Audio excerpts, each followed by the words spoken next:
Beautiful. Of course you look so pretty and adorable and Hi. frilly. I So know. Amanda and I work together and she has a whole different life. So will you introduce yourself and share? I have a shift hat. I have a grad school hat. I'm in grad school for counseling psychology right now, um, which actually all brings me to why I'm talking with you today.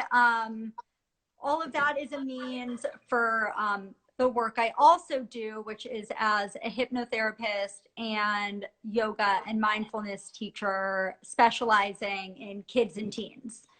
My greatest goal in this whole game is empowering our youth to feel and believe in themselves and providing them the tools to center and self-soothe. And so what I've been doing as a means for that during this crazy time is to do these kids yoga live stream classes on Instagram and Facebook. Where are you Okay. currently? How are you Mm-hmm. occupying your days of social distancing? Are you keeping a routine? Do you think it helps? And we want to know. So I am currently in Ojai. I'm very fortunate. I'm up here with my parents. It's I got to start on the whole self-isolating thing back when I was at my home in Venice so that I could further ensure that I, was clear or safe, hopefully not a carrier before I came up here. How am I keeping busy? I'm honestly busier in a Me lot of too. ways than ever. Me too.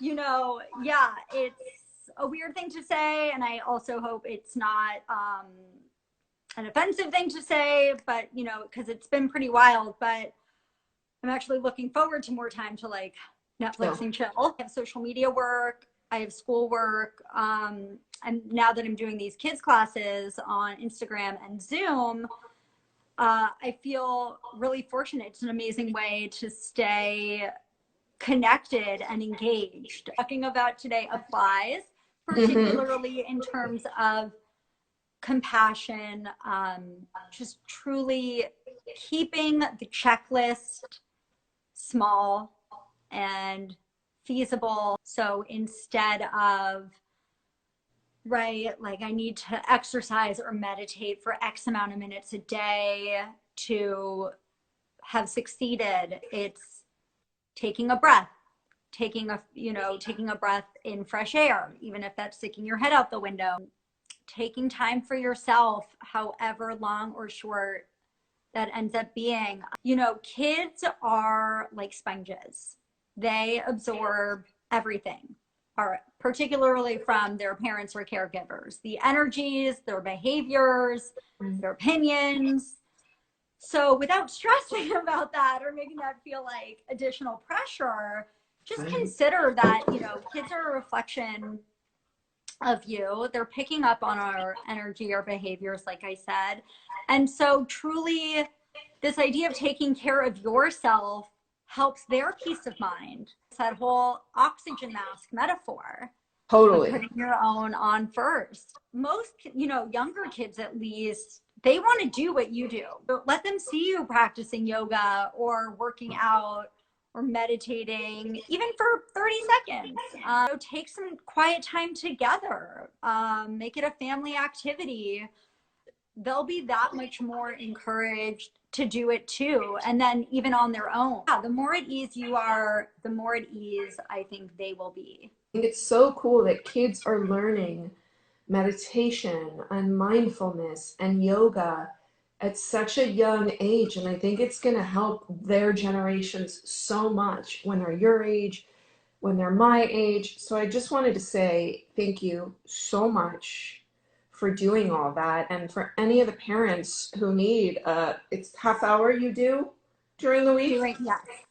So if any parents need a break, definitely have your kids do yoga with Amanda. And how can everyone find you if they want to Zoom or whatnot? People can find me on my Instagram, which I think might even be up here on the live, but it's at Amanda_Ehrman, Ehrman. You can just send me a DM that way. I'm also on Facebook under the same name. You know, first of all, I love rebounding. But second of all, in terms of the trying new, you know, something, listen, I'm not like, in terms of like my poses, I'm not like, you're not going to see me in a photo shoot for yoga, like in terms of like, because my poses look so exceptional. But to me, it's like, that's so besides the point. The movement, the breath, the, like I said before, getting out of our head and into our bodies, focusing our intention there, you know, accessing these endorphins, just like the, you know.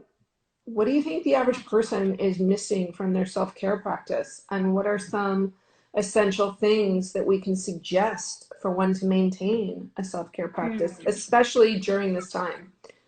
So I think what most people are missing is self-compassion. But no matter who you are, what your circumstances are, I think always, and especially now, being kinder, gentler to yourself is that much more essential. And I think that this compassion in terms of like a self-care practice is often overlooked or not considered, particularly by those of us that aren't like so obviously cruel or critical. Just my, you know, offer to everyone is just to give yourself a break, whether that's telling yourself like you're doing the best you can, and even if you're not doing the best you can, as long Tell as like yourself that anyways. right, that's okay too. When we love ourselves more and we come from love, it's easier to be compassionate. We're just talking like the first thing is we're all just doing the best we can, or everybody's doing the best we can. So whether we realize it or not, and then there's really nothing wrong with us. You want to lead us in a practice of your choice? One practice I'd love to lead everybody through. Another one I just wanted to mention to give you some options here. Okay? It's kind of like the mindfulness edition of I Spy. Cute. For any parents out here, maybe you've heard of it before, maybe not. It's like the five senses exercise. I'll give you one framework from which to work from. So the five senses exercise, you and your kids can do, it's like 5 things you see. Okay. 4 things you feel, like maybe you feel the breeze, or maybe you feel the soft material of your shirt. You can even make it about emotions, like I feel sleepy or silly, whatever. 3 things you hear. Okay. Sound my voice, you know, honestly, I hear some horrible sound coming from outside. I'm not sure what it is. 2 things that you smell and 1 thing that you taste. So 5 things you see, 4 things you feel, 3 things you hear, 2 things you smell, 1 thing you taste. And 5, 4, 3, 2, 1. 5, 4, 3, 2, 1 is a fun way to engage your kids. Again, just kind of tap back into the present moment, which is something we did not talk a lot about today, but is where, you know, what it's all about. And then a little mudra meditation that I've shared on my Instagram. So if anybody, if this flies by too quickly, even though I'll take it slow right now, you can find this one on my Instagram page. Peace begins with me. Starting with your index and thumb finger, and then you release, middle finger to thumb, release, ring finger to thumb, release, and pinky to thumb, and release. And you can keep your hands out like me, or they can actually face you. It'll be the same order either way. And the mantra is peace begins with me. And so your fingers follow the words, peace begins with me.